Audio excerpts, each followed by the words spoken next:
こんにちは、皆様、お久しぶりです。前回までの、オーストリア編では、完全に背景と化していた、銀様です。オーストリアと、イタリアを旅していた、ユクリたち。あの3人は、イタリアまで来ていたのに、挨拶もなしに、帰っちゃってましたね。私は滅多なことでは起こりませんが、ちょっと腹が立ちました。決して、こっちは仕事中なのに、周囲で観光をしていたからおこだったわけじゃないですよ。なので、一行が乗車した、ベネチア発のレールジェットを先回りして、終点、ウィーン中央駅で待機。ユークリたちが、乗ってきた列車をホームで見送り、帰ろうとした瞬間、次の旅に引きずり込んだのです。というわけで、私銀様と、3人の中で、1人逃げ遅れたティちゃんは、芸術の国、オーストリアから、変態独創的な島国、イギリスにやって参りました。とは言っても、今日は軽く肩慣らし。前の日に、7時間以上列車に揺られてますから、あまりハードな移動はしないつもりです。あ、でも、特別席のシートが快適で、そんなに疲れてないんだっけ？いや、そんなことないよ。だいぶ疲れたな。今日の予定は全部キャンセルして、一日中横になっていたいぐらい疲労してるよ。そうかそうか。じゃあこれから、今や世界でも、イギリスにしかない乗り物に、乗りに行きます。まず目指すのは、イギリス南部にある、海軍の町、ポーツマスです。ロンドンからは、電車でおよそ、2時間です。ところで、ポーツマス、というと、あ、そこ知ってる、歴史の授業で習った。と、反応する方も多いでしょう。確かに、ポーツマスの名前は、日露戦争の講和条約が結ばれた、ポーツマス条約で有名です。しかし、思い出してください。あの時、仲介役に入ったのは、イギリスではなく、アメリカでしたよね。ポーツマス条約が結ばれた地は、アメリカ合衆国の東部、ニューハンプシャー州にある町なんです。今回、私たちが訪れるポーツマスは、アメリカの地名の由来である、イギリスの港町、英国有数の海軍基地もある場所です。大きな海軍の基地がある、ということで、日本の舞鶴と姉妹都市の提携もしているそうです。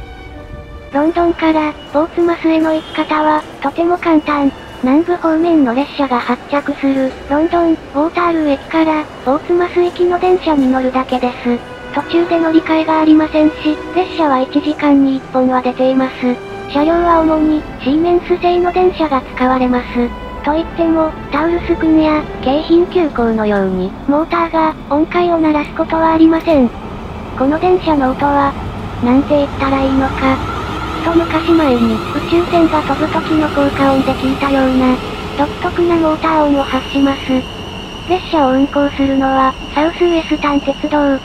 名前の通り、ロンドンより南西部に広がる路線を2017年から手掛けている会社です。この路線は1996年から2017年までサウスウエストトレインズという少しだけ違う名前の会社が鉄道を運営していました。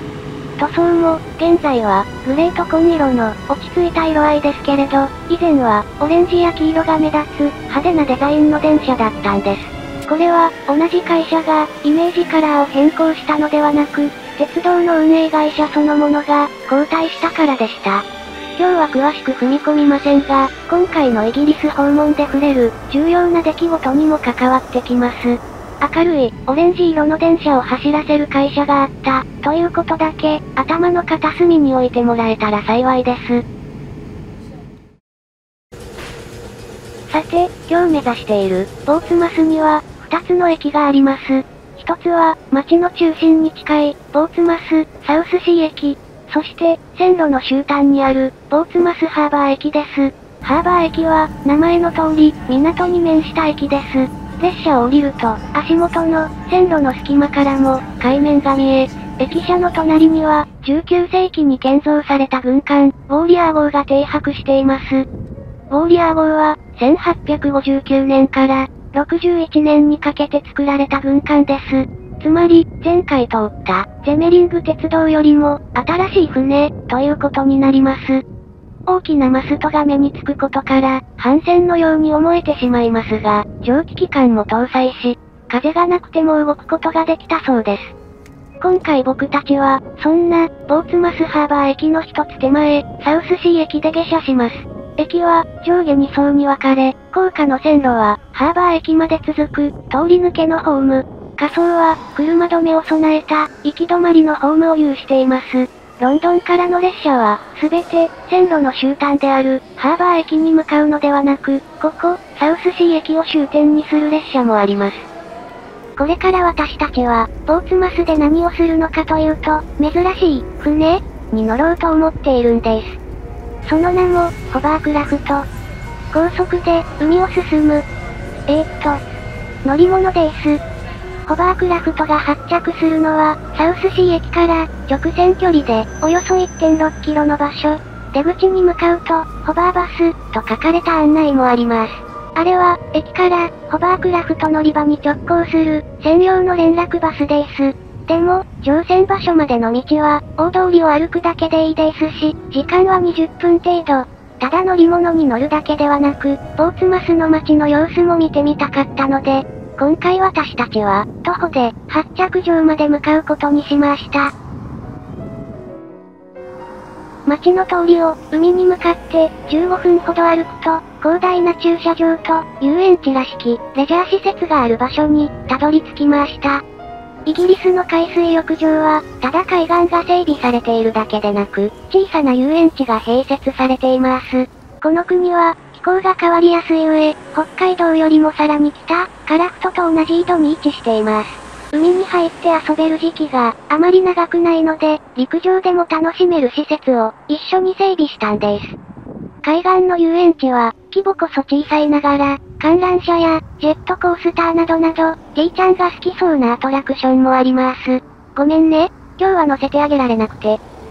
本日のお目当て、ホバークラフトは、この、ミニ遊園地のある一角から発着します。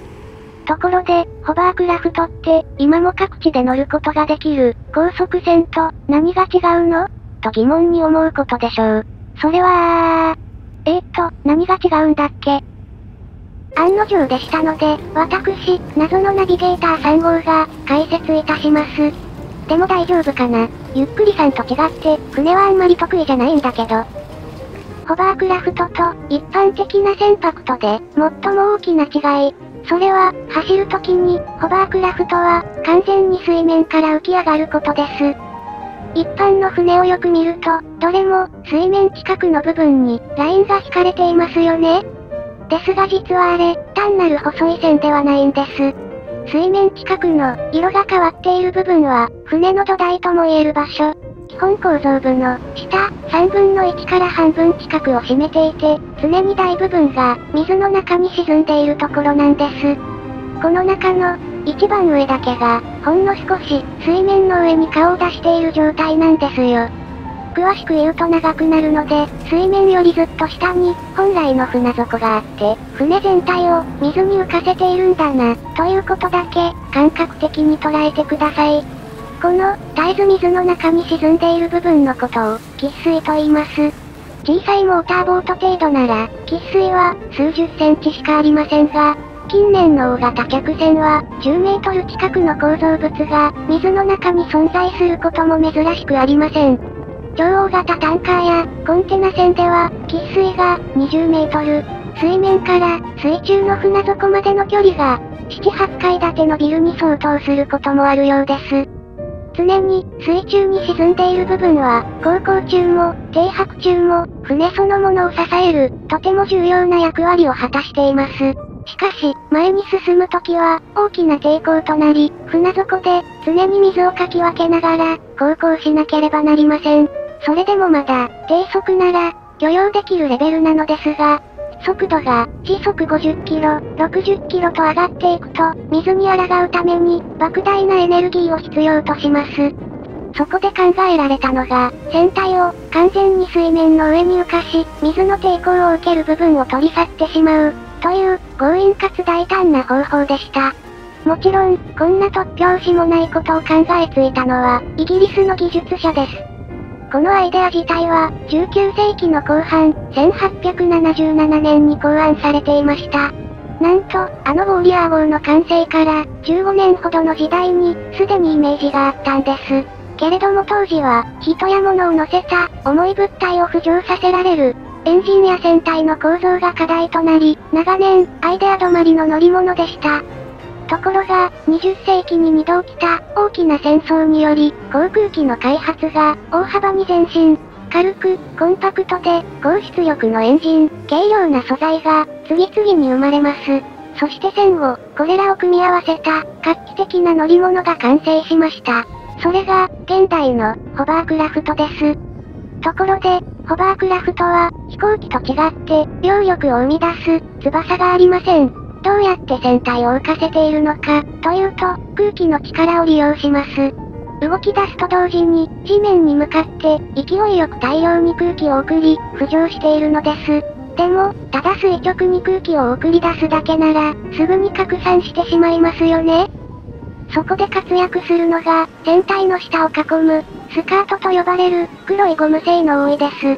この中に、大量の空気を送り込み、一時的に閉じ込めることによって、本体を浮上させているんです。この構造によって実現できた、ホバークラフトの大きな特徴が、陸上、水上を問わず、移動できる点です。何しろ、船体は、柔軟な空気の力で、完全に浮いているので、足元は、硬くても柔らかくても、関係ありません。水の上は、いくら水深が浅くても航行できますし、陸上でも、普通の車両なら、足を取られてしまう、沼地や雪面を、進むことができます。こうした点を、有効活用しているのが、軍用のホバークラフトです。普段は、水上船舶の母艦に格納され、必要に応じて発進。海上からそのまま、砂浜や港に乗り上げ、人員や物資、機材を下ろす、といった使い方をしています。航行速度が速く、水深が浅くても走れる点を活かして、沿岸警備隊でも、採用例があるそうです。ポーツマスで乗れる、旅客用のホバークラフトは、通常の船のように、水の上に留まったまま、着岸をしません。海岸から、スロープを使って上陸し、地面の上に停泊します。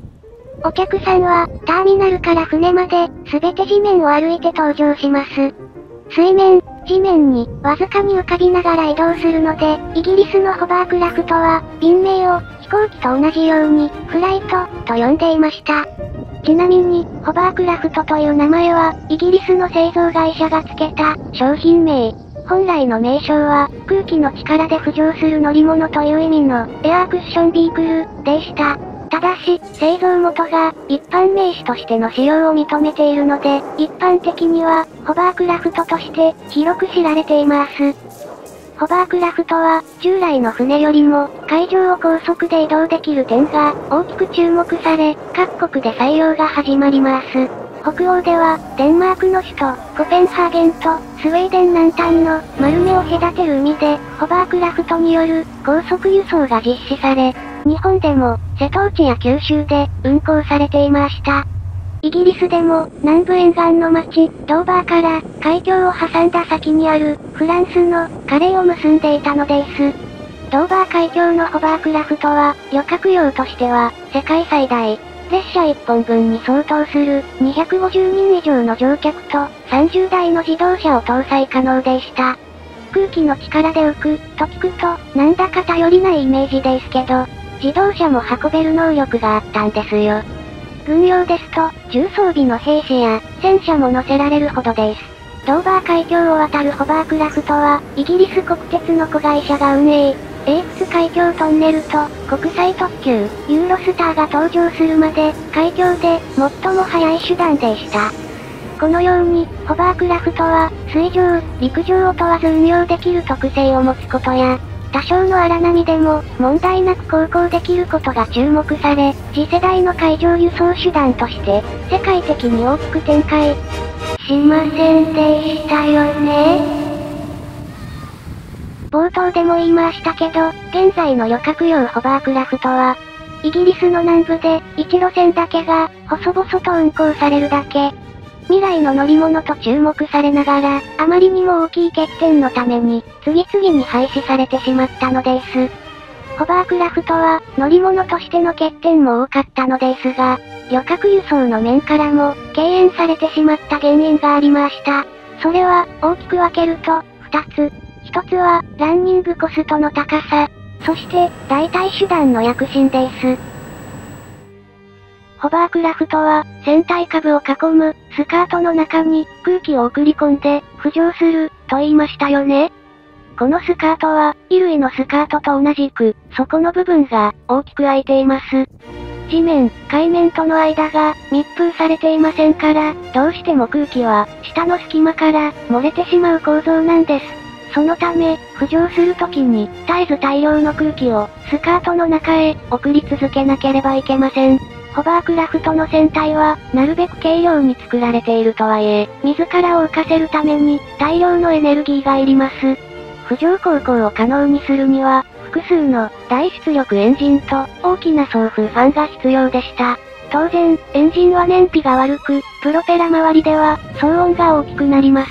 さらに、航行の要であるゴムスカートは消耗品。一定期間使用したら交換しなければならず、高い燃料代に加えて特殊な維持費がかかったのです。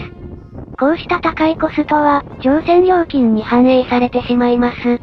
最初は、物珍しさも手伝って、それなりに利用者はいたものの、日常の移動手段としては、高すぎる運賃が敬遠され、遅くても料金の安い、普通の船に回帰していきます。そうなると、ホバークラフト路線は、お客さんが減って、採算が取れなくなり、次第に規模を縮小。造船所では、後継機種の開発が中止されますし、需要の少なさから、交換部品も作られなくなります。とりわけ、消耗部品で、定期的に交換しなければいけない、ゴムスカートは、入手も交換作業も面倒になっていく、という、悪循環に陥っていたのです。どのくらい料金が高いかと言いますと、世界で唯一になった、イギリスのホバークラフトは、乗船時間が、片道わずか10分です。なのにもかかわらず、料金は、19.6ポンド、2900円もかかります。ただし、往復券を買っていますと、25ポンド、3750円で、往復できるみたいです。ホバークラフトが衰退した、もう一つの理由が、各地で、より効率のいい輸送手段が完成したことです。イギリスとフランスを結ぶ路線には、英仏海峡トンネルが開通。それとともに、時速300キロで走行する、国際特急の、ユーロスターが走り出します。ロンドンと、パリ間の鉄道移動は、トンネルが完成するまで、港の前後で列車を降り、船で海を渡らなければいけませんでしたが、ユーロスターの運転開始によって、両都市の中心部から、乗り換えなしに、互いの都市へ行けるようになったんです。この列車の存在は、有名ですよね。北欧の海峡も同様です。それまで、ホバークラフトが結んでいた、コペンハーゲン、マルメ間の海に、巨大な橋が完成。道路と線路の、両方を備えた道が通されたことにより、24時間、いつでも好きなタイミングで、両国を行き来できるようになりました。しかし入れ替わりに、船舶航路は、ホバークラフト以外も、すべて廃止。この地で、100年以上続けられてきた海上輸送は、船から、自動車と鉄道に、変化したのでした。加えて、一般の船も、進化を続けていました。推進装置や、船体の形状を工夫することによって、浮上航行をさせなくても、ホバークラフト並みの速力を出せるまでに、高速船が、発展したのです。こちらは、わざわざ船体を浮かせる必要がなく、浮上用のエンジンもありません。ひいては、燃費や、騒音の削減につながります。さらに、一隻あたりの積載量が多く、一般の岸壁を、回収なしで使用可能です。ホバークラフトと比べたら、維持費が格段に安いといった利点がありました。さらに、乗り物としての欠点も、一つ言っておきましょう。ホバークラフトは、操縦が難しい乗り物でした。繰り返しの説明になりますが、一般的な船は、船体がある程度、水の中に沈んでいます。この部分は、前後に細長いので、動き出すと、水の流れに支えられ、安定して直進するのに作用していたんです。一方、ホバークラフトは、本体が、水や地面から、完全に浮いています。おかげで、船体の向きに関係なく、その場で真横にも動くこともできるのですが、操縦の自由度と引き換えに、直進安定性が皆無なのです。方向を変える手段は、空気の吹き出す向きを変えるだけ。特に、低速では舵が効きにくく、難易度が跳ね上がります。また、地面との摩擦や、水の流れで、風に抗うことができません。横風が強いと、簡単に煽られてしまう問題もありました。ホバークラフトの操縦の難しさは、乗り場の位置でも知ることができます。というのも、ポーツマスの街は、入り口が狭く、その奥が広い、湾の中に位置します。海が、陸地に囲まれているおかげで、内部は波が穏やかですし、外から攻められにくい点も、古くからの海軍基地として発展した要因でした。しかし、ホバークラフトの発着場は、こうした湾の中ではなく、外海に面した場所に作られました。その理由は、ホバークラフト特有の欠点、低速での操縦のしづらさからです。ポーツマスの港は、長距離フェリーや、大型客船が発着するターミナル、湾の対岸とを行き来する、渡し船、さらには、大型空母も出入りする、イギリス海軍の基地などがあります。湾の入り口付近は、海の交差点とも言える場所で、常に大小様々な船が、東西と南北方向に行き交います。しかし、ここの、最も狭い場所は、幅が、250メートルもありません。そんな場所に、不安定で、速度域も大きく違う船舶を走らせるのは、危険が伴います。おまけに、常時海面に向かって、空気を送り出す、浮上用のファンや、推進用のプロペラは、海面の水滴や、浮遊物を吹き飛ばし、他の船、特に、小型船舶の視界を、大きく遮ります。ですから、航路をできるだけ直線にでき、一般の船のルートとも、干渉しにくい場所に、ホバークラフトの乗り場を設けたのでした。なんだか気がついたら、鉄道の話題はほとんどなく、ずっと、船舶の話をしてしまいました。でもこれは、あくまでプロローグ。これから実際に、ホバークラフトに乗ってみることにします。時間が長くなっちゃいましたので、乗船、じゃなくて、登場は、次回にしたいと思います。本当はね、海を渡るところなんか、ささっと終わらせて、面白電車を紹介したかったんですよ。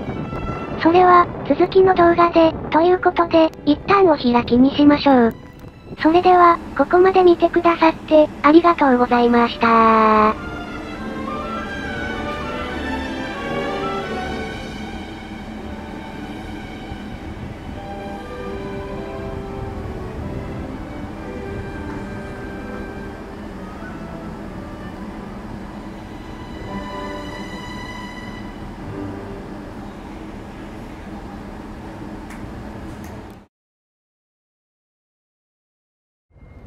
ウォーリアー号は、1959年から61年にかけて作られた軍艦です。つまり、前回通った。ちょっと待って T ちゃん、今なんて言った？ウォーリアー号は、ごめん、1859年だったね。1959だと、第二次世界大戦後に建造されたことになっちゃう。大丈夫。この国、21世紀になって、蒸気機関車を新造してるし、イギリスならあり得る話だと思って、皆さんスルーしちゃうかも。